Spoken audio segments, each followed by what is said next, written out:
www.audiomodulosunat.blogspot.com. Presenta. Audiomódulo, Sociología. Se realiza netamente con fines educativos, aprovechando todos los medios disponibles para mejorar los apreciamientos de los contenidos. www.audiomodulosunat.blogspot.com. Lección 14.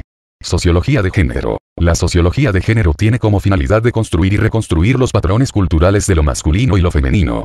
Se trata de abordar desde una perspectiva científica un problema social que nos ha acompañado desde los tiempos primitivos asociado a la división del trabajo social, la desventajosa, asimétrica y discriminatoria forma de producirse las relaciones sociales entre hombres y mujeres. Los estudios de género forman parte en casi su totalidad de los estudios culturales que inicialmente se llevaron a cabo en Inglaterra y Estados Unidos entre los años 1960 y 1970. Los estudios de género en la actualidad no solamente se ocupan de la discriminación de la mujer, sino que también se han abierto a nuevos campos relacionados con la identidad, feminidad, masculinidad, y la diversidad sexual, estudios sobre homosexuales, bisexuales, transexuales. En esta lección se conocerá un fragmento de una discusión dentro de la sociología, la relación género y sociología, cuál ha sido el papel de las mujeres teóricas de la sociología, cómo ha sido su invisibilización y el trabajo que han realizado para superar la presión patriarcal, para poder dejar su huella en la teoría sociológica. Se cita un fragmento de un texto de la profesora Luz Gabriela Arango, docente de la Universidad Nacional de Colombia. Este texto se presentó en la conferencia inaugural en la 8ª promoción de la Maestría de Sociología de la Universidad del Valle, marzo 18 de 2005. ¿Tiene sexo la sociología?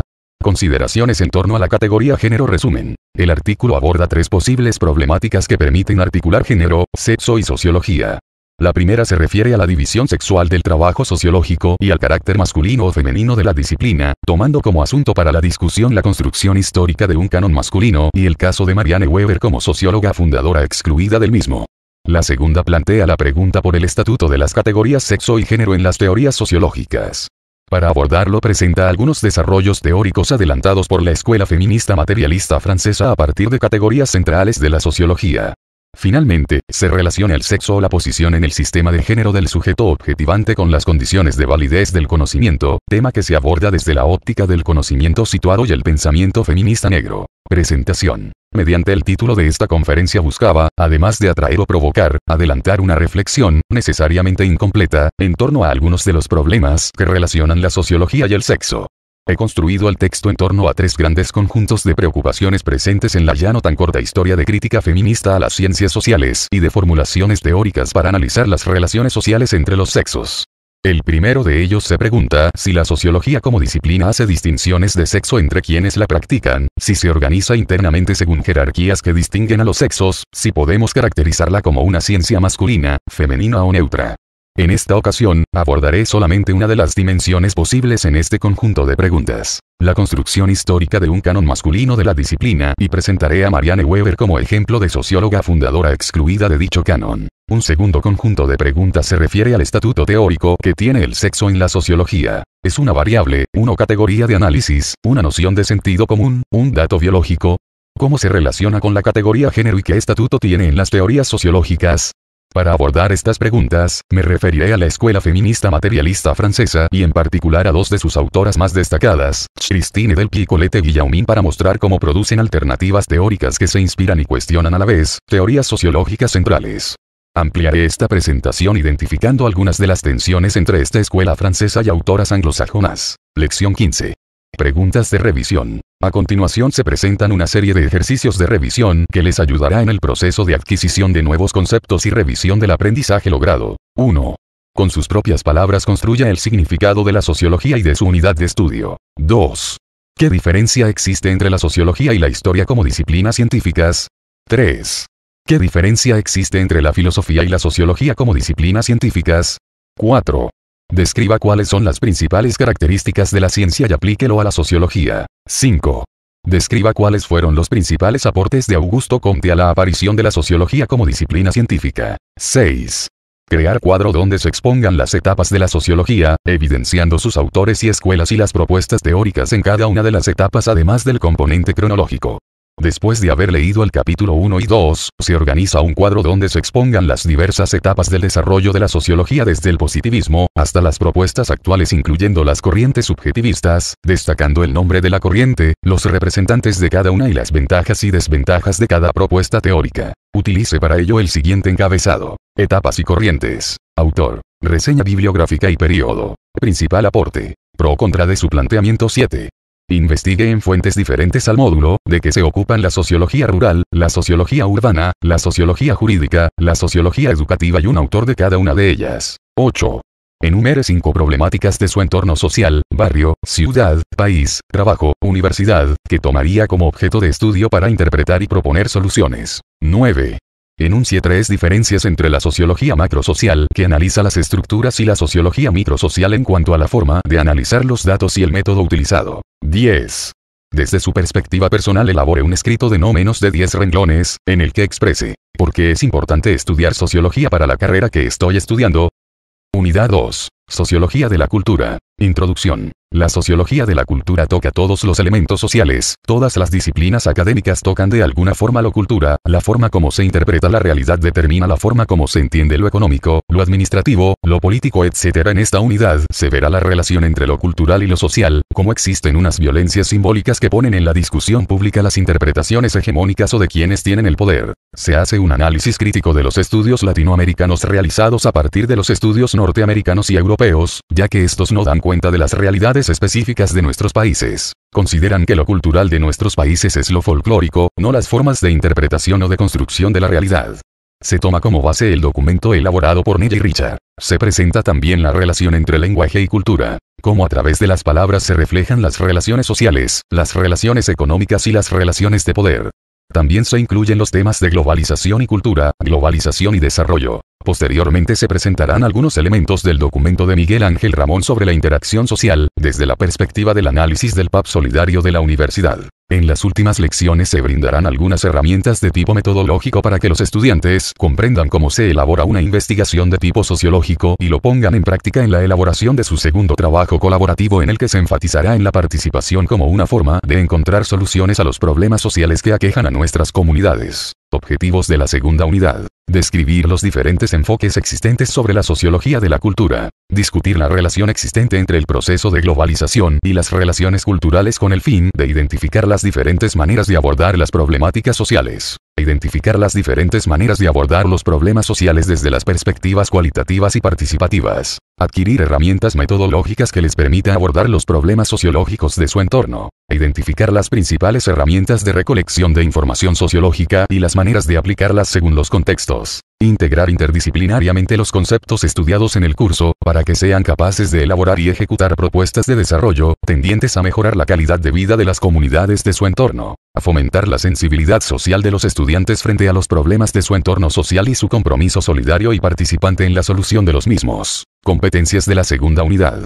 Cognitiva. Los aprendientes comprenden la relación entre cultura y sociología, sus diferentes formas de expresarse a través del lenguaje, las relaciones de poder académico entre los académicos de Europa, Estados Unidos y América Latina. Comunicativa. Los aprendientes entienden y argumentan los planteamientos básicos de la relación entre la sociología y la cultura, las culturas populares y la cultura de masas. Competencia contextual. En la relación sociología-cultura, los aprendientes deben desarrollar la habilidad de reconocer en su entorno cómo se viven las distintas formas de interpretación de la realidad, cómo se mezcla lo que se piensa en lo cotidiano y cómo se transforma con el estudio de las interpretaciones académicas de la realidad. Capítulo 4. ¿Qué es la sociología de la cultura?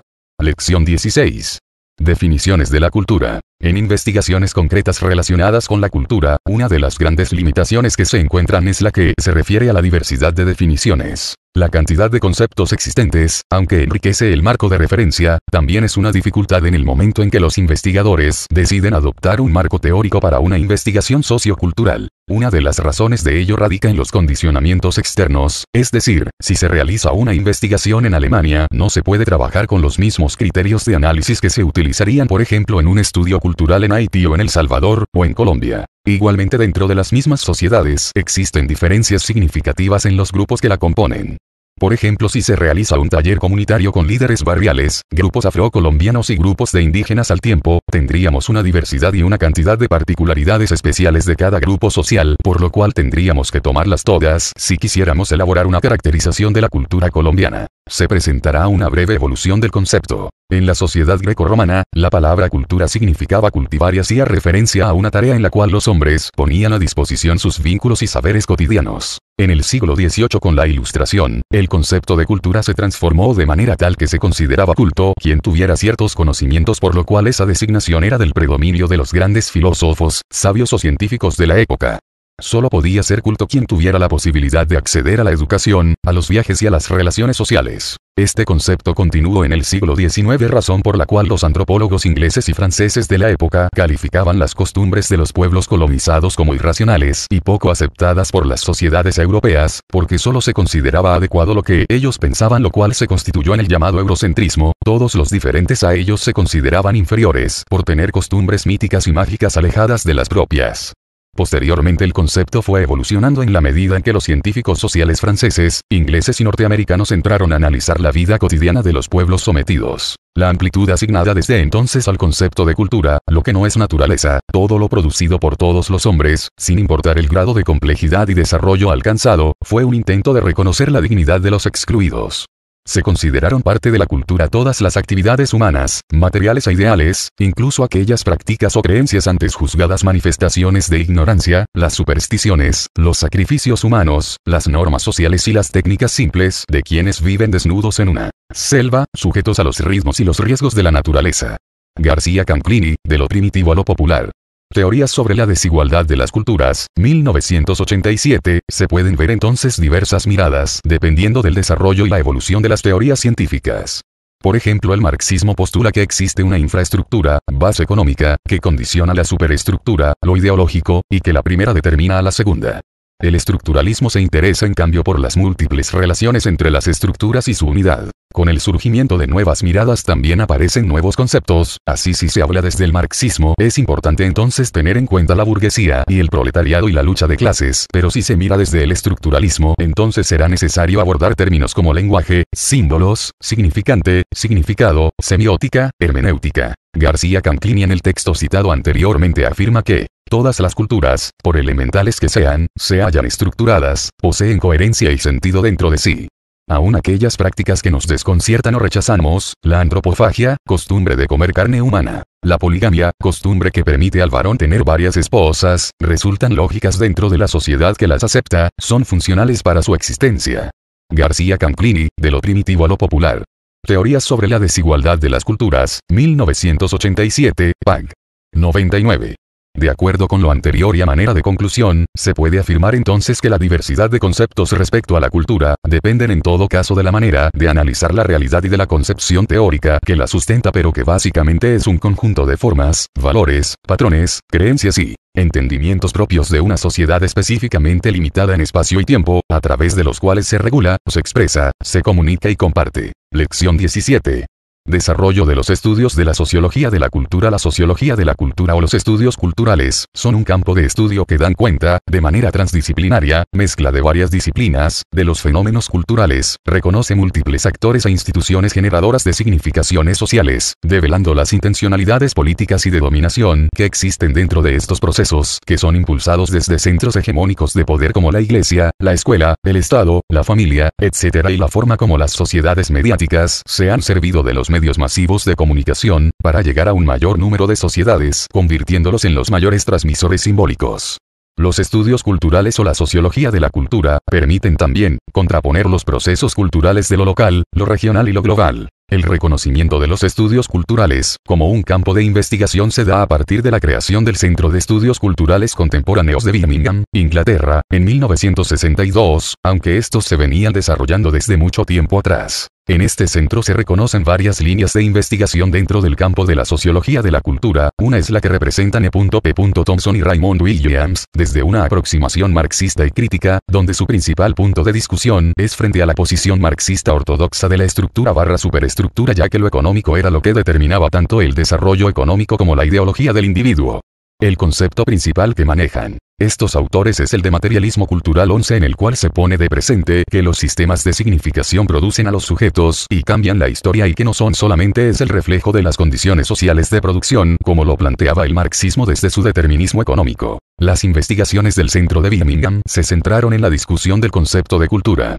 Hasta entonces el concepto fue trabajado por la sociología y la literatura como la cultura de élites o la alta cultura. Estos estudios lograron ampliar el concepto desde una mirada antropológica y semiótica. Componen este debate sobre el concepto tres líneas de profundización: el estudio de las culturas subalternas y populares, desplazamiento desde los códigos estéticos hacia las prácticas de significación y el consumo y recepción de nuevas tecnologías y de los mensajes de los medios. A estos estudios pioneros se suman los estudios del jamaiquino Stuart Hall, quien introdujo los problemas por la raza y el colonialismo como categorías centrales en el análisis cultural, y Catherine Hall, feminista, que propuso la discusión sobre las relaciones de género y la clase social. Un autor muy importante a partir de la década de los 80, como ya se ha visto en las anteriores lecciones, fue Pierre Bourdieu, quien abordó los fenómenos culturales desde una teoría de la dominación que enfatiza la dominación simbólica, poniendo en evidencia cómo funcionan de manera inconsciente las estructuras de dominación que se ven expresados en esquemas de pensamiento y acción en los individuos. Se puede evidenciar esta situación a través del análisis del consumo simbólico a través de los medios masivos de comunicación, el arte. 11. El materialismo cultural es un enfoque de investigación en antropología y sociología, que postula que las condiciones materiales suelen ser el principal factor promotor de los cambios sociológicos y culturales observados, así como un fuerte determinante de los patrones culturales y organización de una determinada cultura o sociedad. Los procesos educativos y la religión, y llegar a comprender cuáles son las intencionalidades políticas. Como se puede observar, el desarrollo de la sociología de la cultura ha tenido tres enfoques básicos: los enfoques desarrollados por los pensadores europeos, los estudios desarrollados en Inglaterra y los estudios desarrollados en Norteamérica. Sin embargo, y como lo podrán encontrar más adelante, las discusiones actuales cuestionan el hecho de que los análisis de la cultura latinoamericana tradicionalmente se realiza desde miradas externas, especialmente desde las escuelas europeas, inglesas y norteamericanas, y no desde una perspectiva local, obedeciendo a nuestras propias condiciones de desarrollo. Lección 18. Estudio de la cultura desde América Latina. Los estudios culturales en América Latina son relativamente nuevos y se considera que aparecen ligados a los conceptos de modernidad y posmodernidad. En los países latinoamericanos, la llamada modernidad 12 se inicia con el proceso histórico de la conquista española. Sin embargo, no se puede desconocer que hay diferencias significativas en los procesos regionales, dada la diversidad de actores que intervinieron en la conquista: aventureros, prisioneros, misioneros, militares e intelectuales, y a la posterior influencia de migrantes de muchos lugares de Europa. Mientras que en los países andinos y centroamericanos, la población es producto del mestizaje entre españoles, indígenas y negros. En países como Chile, Argentina, Uruguay y Brasil, el mestizaje incluyó a los emigrantes alemanes e italianos, lo cual genera diferencias significativas. 12. Algunos autores distinguen los conceptos de modernidad y modernización. Modernidad se entiende como el proceso de secularización y la ruptura y desencantamiento con la organización religiosa en el mundo. La modernización tiene que ver con el crecimiento de las fuerzas productivas, una mayor división social del trabajo y un alto grado de desarrollo productivo. En este caso se tratarán como dos conceptos ligados. Las guerras de independencia también son hechos que dan significación a la llegada a la modernidad, especialmente con la traducción de los derechos del hombre por parte de Antonio Nariño, con lo cual se proclamaba entre otras la libertad de culto, política y económica, lo que permitió que se presentaran acciones revolucionarias. Un tercer elemento que constituye la llegada a la modernidad es el proceso de industrialización, modernización, que concretamente en Colombia se ubica aproximadamente a comienzos del siglo XX con la expansión cafetera, tabacalera, petrolera y bananera. La posmodernidad se concibe a partir del desarrollo de los medios de comunicación. La sociedad posmoderna, caracterizada por la complejidad, el caos, es una respuesta reaccionaria debido al malestar y la inconformidad a lo que la modernidad impuso a la sociedad, manifestada en la forma de vivir, sentir, comportarse, relacionarse socialmente. Se presentan en la posmodernidad multiplicidad de facetas y ambigüedades. El hombre posmoderno no cree en discursos absolutos. Se privilegia la experiencia antes que el discurso racional. La fuente de los conocimientos por encima de las teorías y los conceptos es lo que llega a través de los sentidos, por lo cual se debe sentir, imaginar, intuir. En América Latina ya desde los siglos XIX y XX se puede decir que existían unas preocupaciones intelectuales por los procesos culturales propios de la región, frente al mestizaje cultural, producto de los procesos de colonización e inmigración. Esto se veía reflejado en temas como la cultura en los nacientes estados-nación, al preguntarse cuáles eran las costumbres, las creencias, las actitudes propias y cuáles las propias de los colonizadores. Martín Barbero considera que el proceso más vasto y denso de la modernización en América Latina va a tener lugar a partir de los años 1950, 1960 y se hallará vinculado decisivamente al desarrollo de las industrias culturales. Son los años de la diversificación y afianzamiento del crecimiento económico, la consolidación de la expansión urbana, la ampliación sin precedentes de la matrícula escolar y la reducción del analfabetismo. Y, junto con ello, acompañando y modelando este desarrollo, se producirá la expansión de los medios masivos de comunicación y la conformación del mercado cultural. Barbero, a partir de los años 80 se consolida en América Latina una tradición de investigación cultural que es denominada por algunos investigadores como estudios de comunicación y cultura. El problema central de investigación en esta línea es el análisis de las contradicciones e influencias recíprocas entre las culturas de élite, étnicas, culturas populares, relacionándolas con los textos e imágenes de los medios de comunicación de masas, dentro del contexto de la globalización. Alicia Ríos, 2002, define los estudios culturales latinoamericanos como un campo de estudio configurado dentro de la tradición crítica latinoamericana, la teoría de la dependencia y la teología de la liberación, que mantiene un diálogo constante con las escuelas de pensamiento europeas y norteamericanas. Su objeto de estudio es la producción simbólica de la realidad latinoamericana.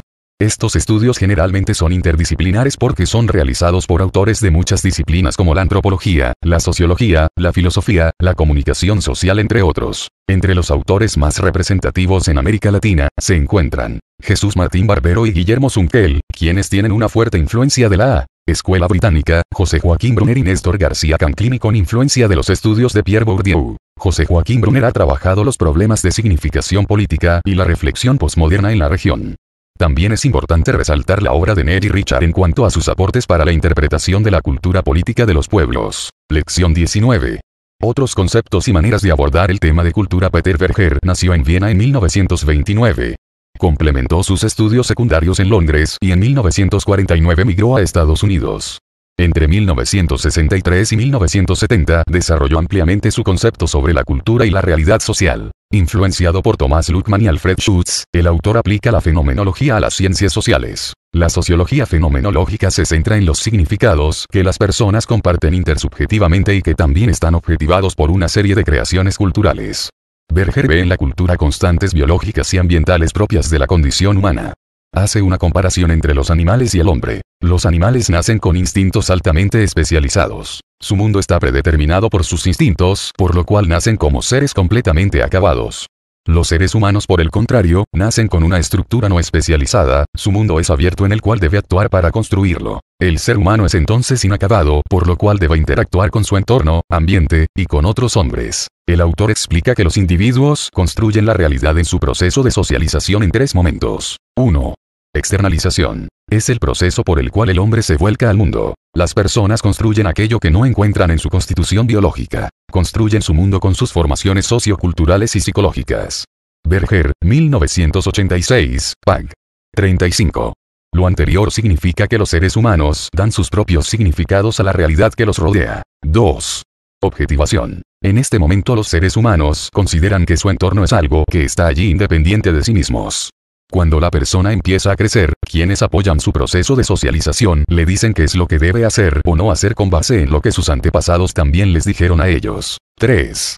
La internalización. Proceso por medio del cual el individuo no solamente reconoce y comprende el mundo sociocultural objetivo, sino que también se hace parte de él. Para concluir los tres procesos se podría decir que, en la externalización la sociedad es un producto humano. Cuando se objetiva se comprende que el entorno es un mundo independiente de nosotros y con la internalización el hombre se comprende como un producto de la sociedad. Otro autor importante que ha trabajado el tema de la cultura es Clifford Geertz, 1926-2006, quien desarrolló un concepto basado en la fenomenología, con lo cual considera que la investigación cultural debe dedicarse a la interpretación de los significados subjetivos que los grupos sociales dan a sus experiencias.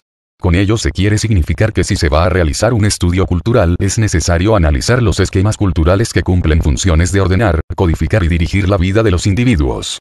Por ello es fundamental conocer los modelos culturales locales para poder interpretar su cultura. Los símbolos, los signos, los gestos, creencias, mitos, ritos, porque todos han contribuido de alguna manera a la construcción de la identidad.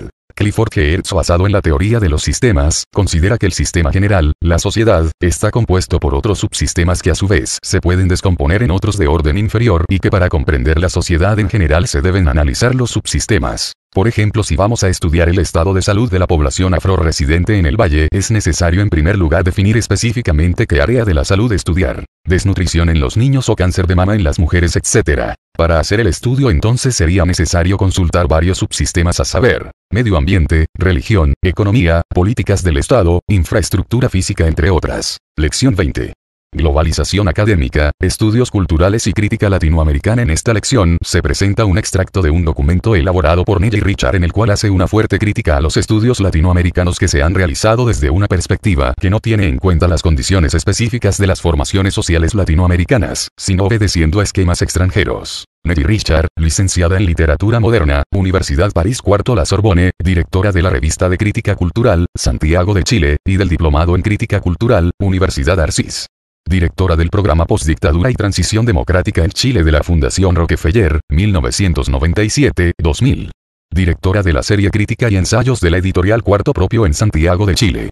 Ganadora de la beca Guggenheim en 1996. Es importante anotar que sus trabajos representan grandes aportes a la comprensión de las culturas latinas, entendiéndose que no somos una sola cultura, sino las culturas teniendo en cuenta las condiciones específicas de cada región en particular. 13. La recepción latinoamericana de los estudios culturales. La globalización económica y comunicativa ha provocado múltiples redefiniciones sobre cómo América Latina se vive y se mira a sí misma, al fragmentar y diseminar los trazados identitarios de lo nacional y de lo continental que le servían de fronteras de integridad al discurso sustancialista de un nosotros puro y originario. Pero no solo las pertenencias de identidad tradicionales y sus representaciones socioculturales se han visto, en Latinoamérica, modificadas por los flujos disolventes del régimen de circulación capitalista que cotidianamente transnacionaliza mercancías e informaciones. Más allá de aquellos procesos de desterritorialización del capital económico y de interplanetarización comunicativa, el dispositivo de la globalización atañe también a la producción de saberes y teorías, ya que entre sus agentes figura una red transnacional de universidades y de instituciones del conocimiento que administra recursos para la circulación de las ideas a la vez que programa las agendas de debate intelectual. Los territorios de lo universitario y de lo académico son uno de los sitios marcados por las divisiones entre lo global, las dinámicas expansivas del neocapitalismo que afectan también a las instituciones del saber, y lo local, la especificidad de los campos de formación intelectual y las articulaciones contextuales de sus dinámicas de pensamiento. 13. Las citas que aparecen en el texto son de la autora Neil y Richard. Estas divisiones entre lo global y lo local, que rediseñan el paisaje económico y comunicativo de la sociedad y de la cultura latinoamericana, animan también la discusión en torno a los nuevos modelos de reorganización del conocimiento susceptibles de analizar los cambios de lo social y lo cultural en América Latina. Y dentro de estos modelos, figuran los estudios culturales. Los estudios culturales, Cultural Studies, son hoy la novedad exportada por la red metropolitana centrada en Estados Unidos, y existen muchas discusiones en América Latina sobre los riesgos de transferencia y reproducción periféricas de su modelo. Los estudios culturales no solo remiten en su designación al antecedente de un proyecto cuya circunstancia internacional es ajena a la tradición latinoamericana, sino que además revisten la imagen de un paquete hegemónico debido al exitoso grado de institucionalización académica que hoy exhiben desde Estados Unidos. Son muchas las sospechas y reticencias que rodean la mención a los estudios culturales en América Latina, donde se los tiende a percibir como demasiado cautivos del horizonte de referencias metropolitanas que globaliza el uso y la vigencia de los términos puestos en circulación por un mercado lingüístico de seminarios y de congresos internacionales. Para muchos, basta con que los estudios culturales hayan sido institucionalizados por la fábrica de novedades de la Academia Norteamericana para hacerlos cargar automáticamente con el estigma colonizador de la dominación metropolitana y para declararlos culpables de solo favorecer las tecnologías de la reproducción que expanden el mercado académico internacional. La moda de los estudios culturales habría ido borrando la densidad histórica de lo local y de sus regionalismos críticos. Una posición bastante común es, por ejemplo, la que argumenta que el referente hegemónico de los estudios culturales está silenciando la tradición del ensayismo latinoamericano que, sin embargo, anticipó varios de los actuales desplazamientos de fronteras disciplinarias que tanto se celebran internacionalmente. Achugar, 1998, la obliteración de esa tradición y la negación de sus memorias en español se verían reforzadas por cómo el corpus de los textos culturales de la descolonización ha sido desplazado por la supremacía teórico-metropolitana del nuevo tema del poscolonialismo. Mignolo, 1998. Un extraño artefacto totalmente hecho en inglés, precisamente, en el idioma de la hegemonía que habla para sí de lo marginal, subalterno, poscolonial. Cornejo Polar, 1997. 344. cultura y transformaciones sociales en tiempos de globalización. A esto deberíamos agregar el reclamo que le dirigen varios críticos latinoamericanos a la internacional académica, por cómo se apropia indiscriminadamente de citas de autores que, en América Latina, dieron lugar, tempranamente, a construcciones heterodoxas que sirven para pensar de manera compleja ciertos conflictos ideológico-culturales, y que hoy no son devueltas completamente banalizadas por el reciclaje de saberes disciplinarios que promueve, en forma serial, la industria de los estudios culturales. Sarlo, 1995. Casullo, 1998. Existen razones de más para respaldar las sospechas de los críticos latinoamericanos que se muestran reticentes frente al tema de los estudios culturales. Pese a la multiplicidad diversa de pliegues que la recorren internamente, la red académico metropolitana ejerce el poder representacional de su dominante norteamericana. La función centro de esta dominante académica norteamericana controla los nombres y las categorías de discurso que entran en circulación internacional, y dota de legitimidad institucional a los términos de debate que ella misma clasifica y organiza prepotentemente de acuerdo a sus propias jerarquías conceptuales y político-institucionales. El latinoamericanismo ofrece el modelo globalizante de un discurso sobre América Latina que generalmente omite la singularidad constitutiva de los procesos de enunciación formulados desde América Latina. Es cierto que las asimetrías de poder desencadenadas por el efecto globalizador de la máquina académica norteamericana de conocimientos tienden a subordinar lo local, las especificidades, singularidades y diferencialidades de las prácticas latinoamericanas, al poder multicoordinado de lo global, que busca suprimir las irregularidades de contextos susceptibles de accidentar la lisura operacional de sus tecnologías de la reproducción. Efectivamente, la heterogeneidad de lo local latinoamericano tiende a ser homogeneizada por el aparato de traducción académica del latinoamericanismo y de los estudios latinoamericanos, que no toman en cuenta ni la densidad significante ni la materialidad operativa de sus respectivos contextos de enunciación. Moreiras, 1998, 6. Todo esto es cierto, pero no creo que el debate sobre los estudios culturales deba quedar entrampado en este binarismo norte/sur. Desde ya, la resistencia crítica a la tendencia globalizante y abstractiva de la academia norteamericana y a sus saberes de exportación se encuentra presente en el interior mismo de los estudios culturales, al menos en las postulaciones de Stuart Hall, que siempre ha insistido en defender su carácter de práctica coyuntural. El manejo necesariamente localizado de las operaciones que demanda el conocimiento, en situación de los estudios culturales, tal como Hall los concibe, supondría la microdiferenciación de las especificidades de contextos de lo latinoamericano a través del detalle práctico de cómo se trama la relación, material y contingente, entre discursos, sujetos, prácticas e instituciones, en cada sitio de intervención. La relación entre localidades geoculturales, Estados Unidos, América Latina, localizaciones institucionales, la academia norteamericana, el campo intelectual de la semiperiferia, y situaciones de discursos, hablar desde, sobre, cómo, etc., no es una relación dada, natural y fija, sino una relación construida y mediada, es decir, permanentemente deconstruible y rearticulable. Hay una movilidad de intersecciones entre los estudios culturales norteamericanos y la crítica latinoamericana que deshomogeneiza la relación poder/conocimiento de cada bloque territorial y que puede ser recorrida multidireccionalmente, siempre y cuando no se pierda de vista la necesidad de una flexión metacrítica que someta a vigilancia cada una de estas intersecciones de discurso. Además, tal como ocurre con cualquier otro soporte institucional, la diversidad de prácticas de los estudios culturales no calza uniformemente con el bloque académico que retrata su dominante de exportación. Existen líneas de ambigüedad y de contradicción en el interior del programa académico de los estudios culturales que, incluso en Estados Unidos, abren puntos de fuga dentro de su formato, aparentemente tan seriado. En contra de los propios límites de burocratización académico-universitaria de los estudios culturales, es siempre posible prestar atención a las formas alternativas mediante las cuales, para retomar una fórmula de Jameson, el deseo llamado estudios culturales batalla contra su propia ortodoxia institucional, 1993. 93. La libertad que ganemos para desplazarnos en medio de las codificaciones institucionales del saber academizado, nos permitirá recombinar estratégicamente determinadas articulaciones de debate según las prioridades de cada uno de nuestros contextos y los juegos de fuerza que los atraviesan. Me parece, en todo caso, que la discusión en torno a los estudios culturales ha renovado los términos de la reflexión latinoamericana sobre teoría y crítica de la cultura, y quisiera resumir aquí algunos puntos de discusión que tienen para mí el mérito de abrirse a preguntas más amplias sobre las relaciones entre saberes académicos, tramas ciudadanas, mercado cultural, razón crítica y práctica intelectual en tiempos de saturación capitalista y de globalización más mediática. Richard, 2005.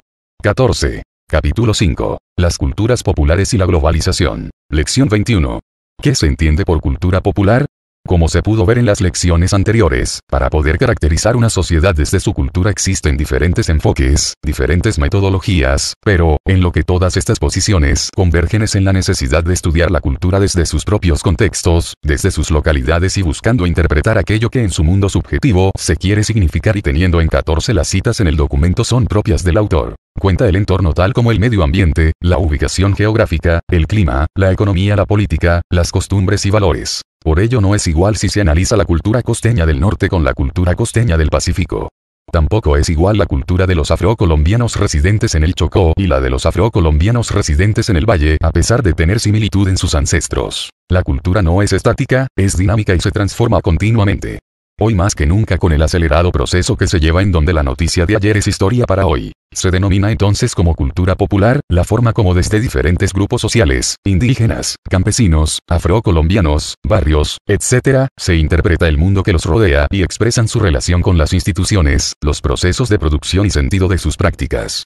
En otras palabras es la forma como los sectores populares construyen y dinamizan sus universos simbólicos, cómo interiorizan los nuevos códigos neoliberales impuestos desde los centros de poder y cómo elaboran estrategias de supervivencia en estos contextos. La cultura popular es entonces una cultura incluida en una cultura mayor. En las siguientes lecciones se expondrán diferentes miradas respecto a las culturas populares. En la actualidad el autor que mejor ha trabajado el concepto de cultura popular es Néstor García Canclini. Conforma un conjunto de prácticas sociales y colectivas donde lo rural y lo urbano conviven muchas veces en las entrañas de las grandes ciudades o en los aglomerados de la periferia, asumiendo una heterogeneidad que permite caracterizarlas como culturas híbridas. García Canclini, Cultura transnacional y cultura popular, 1988.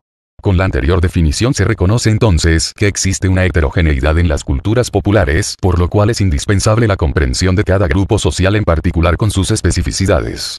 Por ejemplo, si vamos a estudiar las comunidades indígenas, estas son múltiples a que son diferentes las de la Sierra Nevada, las del Cauca, las del Amazonas. Por ello entonces no se puede hablar de la cultura popular sino de las culturas populares y la tarea de los investigadores es entonces descubrir, sistematizar y analizar los diferentes sistemas de conocimientos y significaciones de una comunidad, sus valores, símbolos, ritos y mitos. A continuación se transcribe el ensayo escrito por el autor en el que hace una clara exposición sobre lo popular. Néstor García Canclini, nacido en Argentina en 1939.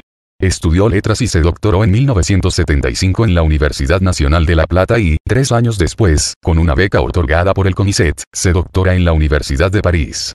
Ejerció la docencia en la Universidad de La Plata, 1966, 1975, y en la Universidad de Buenos Aires, 1974, 1975. Desde 1990, profesor e investigador de la Universidad Nacional Autónoma de México, Unidad Iztapalapa, donde dirige el programa de estudios sobre cultura. Hay éxitos tristes. Por ejemplo el de palabras como popular, que casi no se usaba, luego fue adquiriendo la mayúscula y acaba escribiéndose entre comillas. Cuando solo era utilizada por los folcloristas parecía fácil entender a qué se referían. Las costumbres eran populares por su tradicionalidad, la literatura porque era oral, las artesanías porque se hacían manualmente. Tradicional, oral y manual. Lo popular era el otro nombre de lo primitivo, el que se empleaba en las sociedades modernas. Con el desarrollo de la modernidad, con las migraciones, la urbanización y la industrialización, incluso de la cultura, todo se volvió más complejo. Una samba bailada en televisión es popular, y las artesanías convertidas en objetos decorativos de departamentos, y una telenovela vista por 15 millones de espectadores. Hay una vasta bibliografía que habla de cultura popular en espacios muy diversos. El indígena y el obrero, el campesino y el urbano, las artesanías y la comunicación masiva. ¿Puede la misma fórmula ser usada en tantos territorios? Hasta ahora estas preguntas han recibido, más que soluciones científicas, respuestas editoriales e institucionales. Se reúne un grupo de artículos heterogéneos o se organiza un simposio multimático y se les coloca como título, la cultura popular. Estos agrupamientos no siempre son arbitrarios. A veces, los provoca el interés de responder a una disponibilidad del mercado editorial o académico. En otros casos, se quiere enfrentar una necesidad cultural o política. Cuando se crea un museo para difundir las diversas culturas de un país, o cuando se organiza un movimiento popular urbano que agrupa a sectores subalternos con objetivos comunes más allá de sus diferencias étnicas o laborales. El éxito público de la denominación radica justamente en su capacidad de reunir a grupos tan diversos, cuya común situación de subalternidad no se deja nombrar suficientemente por lo étnico, indio, ni por el lugar en las relaciones de producción, obrero, ni por el ámbito geográfico, cultura campesina o urbana. Lo popular permite abarcar sintéticamente todas estas situaciones de subordinación y dar una identidad compartida a los grupos que coinciden en ese proyecto solidario. Por eso, el término popular se ha extendido como nombre de partidos políticos, revoluciones y movimientos sociales. En esta polisemia reside también su debilidad. Lo popular no corresponde con precisión a un referente empírico, a sujetos o situaciones sociales nítidamente identificables en la realidad. Es una construcción ideológica, cuya consistencia teórica está aún por alcanzarse.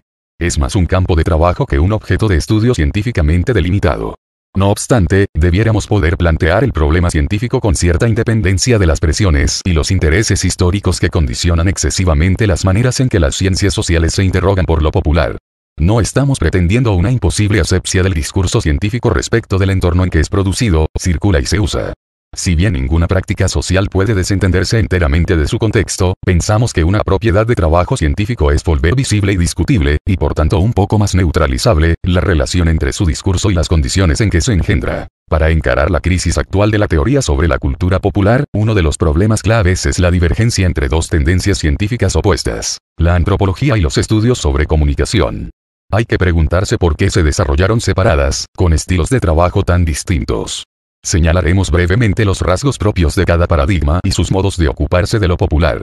Analizaremos luego qué ha significado para cada uno su parcialidad y qué cambios les provocaría tomar en cuenta la mirada opuesta. A partir de este debate intentaremos ver si un enfoque transdisciplinario nos ayudaría a definir mejor qué entendemos por cultura popular, y también por cultura masiva, si aún pueden sostenerse esos nombres, y cómo estudiarlas en una época que reformula las relaciones entre tradición y modernidad, entre las formas locales de sociabilidad y las que promueven las nuevas tecnologías. 15 Lección 22. La cultura de masas. En la anterior lección se pudo describir claramente el significado de la cultura popular. Ahora entraremos a otro tema de discusión, la cultura de masas. Con cultura de masas se hace referencia a aquellas prácticas basadas en la producción y el consumo estandarizados. Responde entonces en pautas fijadas internacionalmente y se apoya en relaciones impersonales. Por ello es una pseudocultura, falsa cultura, que se deja imponer pautas de consumo. Es la cultura que se produce a través de los medios de comunicación y que es absorbida por las comunidades de una manera inconsciente. Son todos aquellos estilos de vida que se imponen en los países hegemónicos para establecer pautas de consumo masivo. Lo masivo es aquello que circula como un producto de la sociedad de consumo y que posee unas características esenciales ya que logran fabricar en la gente sueños, ideas, ilusiones, estilos de vida que no son propios y que son asimilados por todas las clases sociales.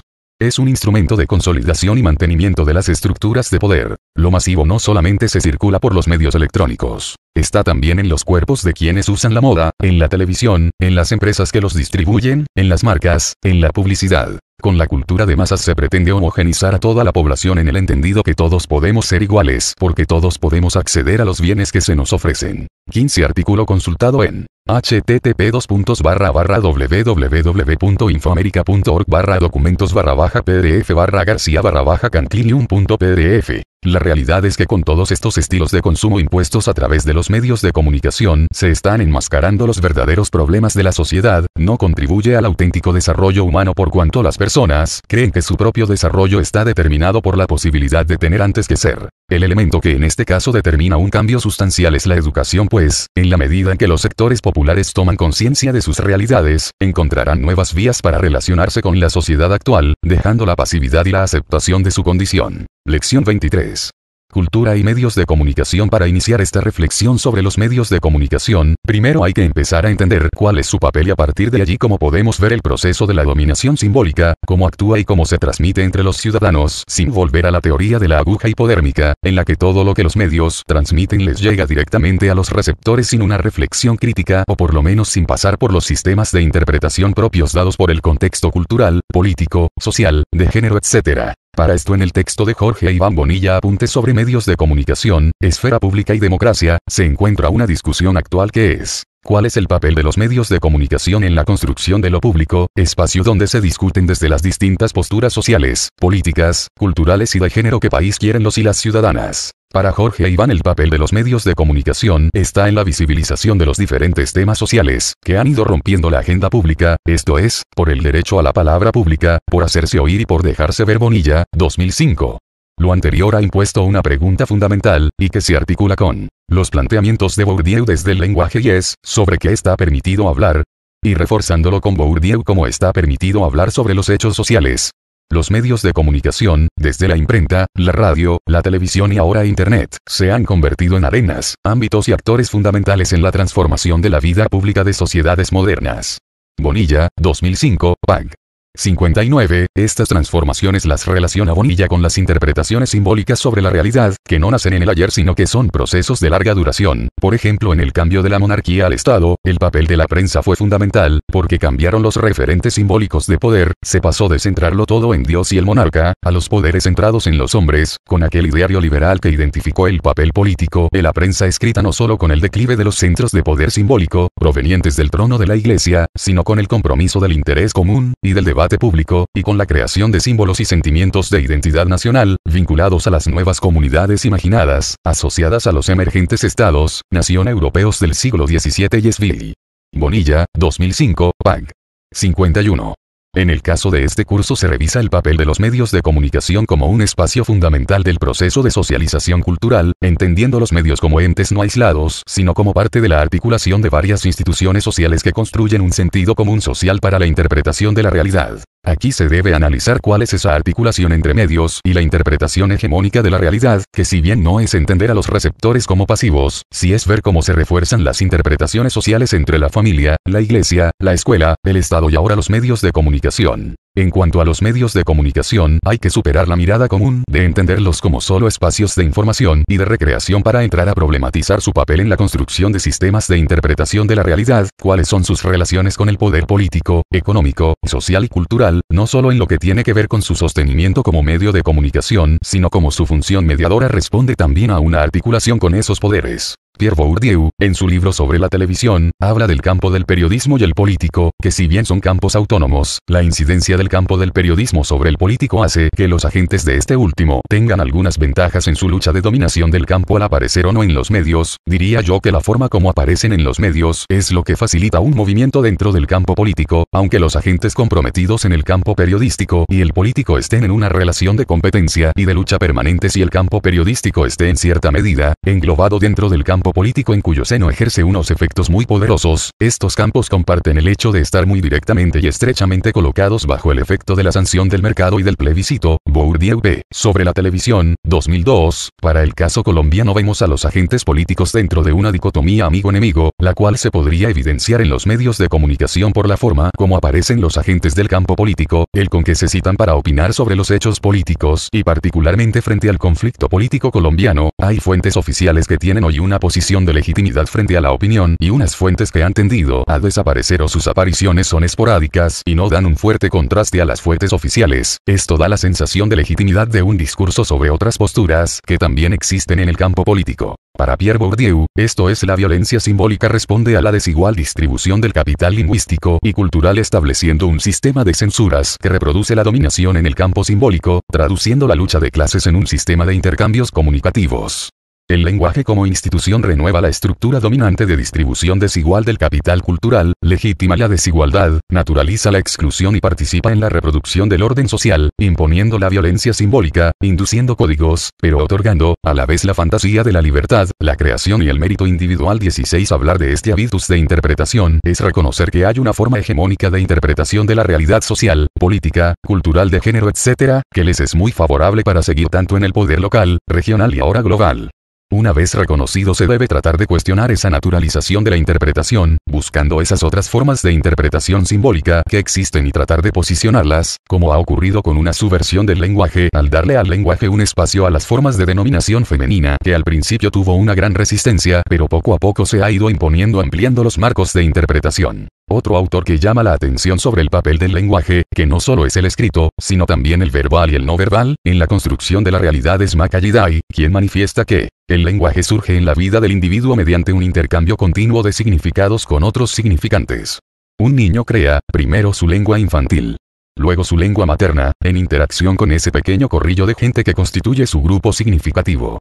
En ese sentido, el lenguaje es un producto del proceso social. 16. Alonso Luis Enrique cita a Pierre Bourdieu, el lenguaje y la comunicación, de los mercados lingüísticos a la degradación mediática.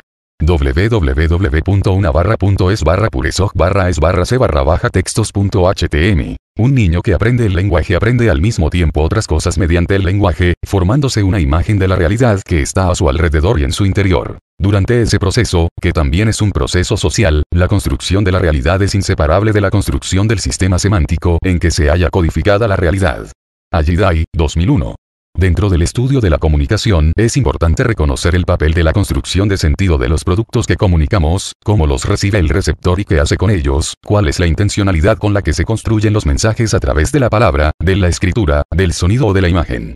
Para realizar este análisis simbólico y de producción de sentido, es importante conocer el contexto social y cultural en el cual subyacen estas interpretaciones y cómo a partir de ellas se construye la realidad social. Dentro de la producción simbólica que atraviesan los procesos comunicativos, mediados por distintos canales de transmisión, se conforman estructuras simbólicas en la sociedad que permiten que los procesos hegemónicos de dominación política, cultural, religiosa, de género etc., cuenten con la aceptación del conglomerado social y que resulte difícil transformarlos con solo cambios de poder cuando las estructuras siguen inermes dentro del sujeto, pero sobre todo encontrar las formas propias que la sociedad encuentra para transformar y reinterpretar las simbologías hegemónicas, y construir sus propias interpretaciones, pero esto no es posible sin reconocer primero que se está inmerso en interpretaciones dadas desde afuera desde unos intereses sociales, culturales, políticos, económicos etc., particulares. Lección 24.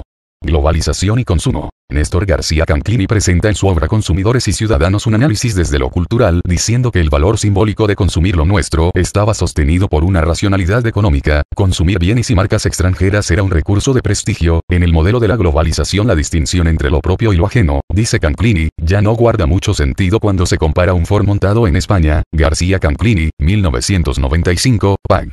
16. Aquí introduce Canclini dos conceptos: la internacionalización y la globalización. La primera tiene que ver con la internacionalización de las culturas nacionales. La mayoría de los mensajes y bienes que se consumían se generaban en la propia sociedad. García Canclini, Consumidores y Ciudadanos, 1995. La segunda supone una interacción funcional de actividades económicas y culturales dispersas, bienes y servicios generados por un sistema con muchos centros, en el que importan más la velocidad para recorrer el mundo que las posiciones geográficas desde las cuales se actúa. García Canclini, 1995, Pag.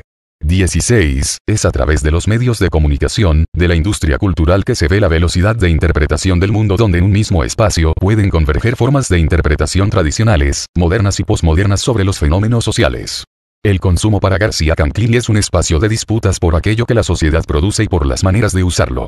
El consumo es visto como distinción social, la sociedad comprende el significado de lo que se consume o no. Canclini dice que el consumo es el conjunto de procesos socioculturales en que se realizan la apropiación y los usos de los productos, los actos a través de los cuales consumimos como algo más que ejercicios de gustos, antojos y compras irreflexivas, según lo suponen los juicios moralistas. García Canclini, 1995, Pag. 16. El consumo para Canclini no es algo que se puede reducir al entendimiento económico como parte de la cadena productiva, aunque dice Canclini que no se puede negar la influencia de lo macrosocial en el consumo. También existe una selección individual de lo que se va a consumir. En el consumo, dice Canclini, intervienen también las reglas de distinción entre los grupos, el nivel de educación, las innovaciones tecnológicas y la moda. El consumo, dice Manuel Castells, es un sitio donde los conflictos entre clases, originados por la desigual participación en la estructura productiva, se continúan a propósito de la distribución y apropiación de los bienes. 17. En este sentido, se puede afirmar que el consumo no ha sido solamente en lo material, sino que el consumo ha sido guiado por un afán del capitalismo por legitimar culturalmente su esencia, es decir, dar elementos para crear necesidades que solo el mercado pone como importantes. Es aquí donde consumir debe ser visto de otra manera, desde donde se nos están creando las necesidades, cómo resistir a esta cultura consumista, cómo hacer de esta realidad una posibilidad de resignificar esta práctica para que podamos construir una ciudadanía. Aquí se puede retomar la discusión de las lecciones anteriores sobre las interpretaciones simbólicas en la toma de posición frente a la realidad, ya que es a través del consumo donde legitimamos unas formas de interpretación, unas formas de ser. No es que hoy ser ciudadanos esté solo en los medios de comunicación, no es que si consumimos nos volvemos ciudadanos, sino que, como lo diría Pierre Bourdieu, los sistemas simbólicos tienen una participación activa en la construcción de la realidad, pero si aceptamos que los sistemas simbólicos son productos sociales que producen el mundo, que no se contentan con reflejar las relaciones sociales, sino que también contribuyen a construirlas, entonces debemos admitir forzosamente que es posible, dentro de ciertos límites. 17. Esta es una cita que hace García Canclini del autor Manuel Castells en su libro Consumidores y Ciudadanos. Transformar el mundo transformando su representación, Bourdieu 1980, 1981, 1982, 18. La exposición acumulativa de las condiciones sociales definidas imprime en los individuos un conjunto de disposiciones duraderas y transponibles que interiorizan la necesidad de su entorno social, inscribiendo dentro del organismo la inercia y las coerciones estructuradas de la realidad externa. Habitus, los medios de comunicación son hoy un elemento fundamental de transmisión de estructuras simbólicas que permiten construir la realidad, política, cultural, social.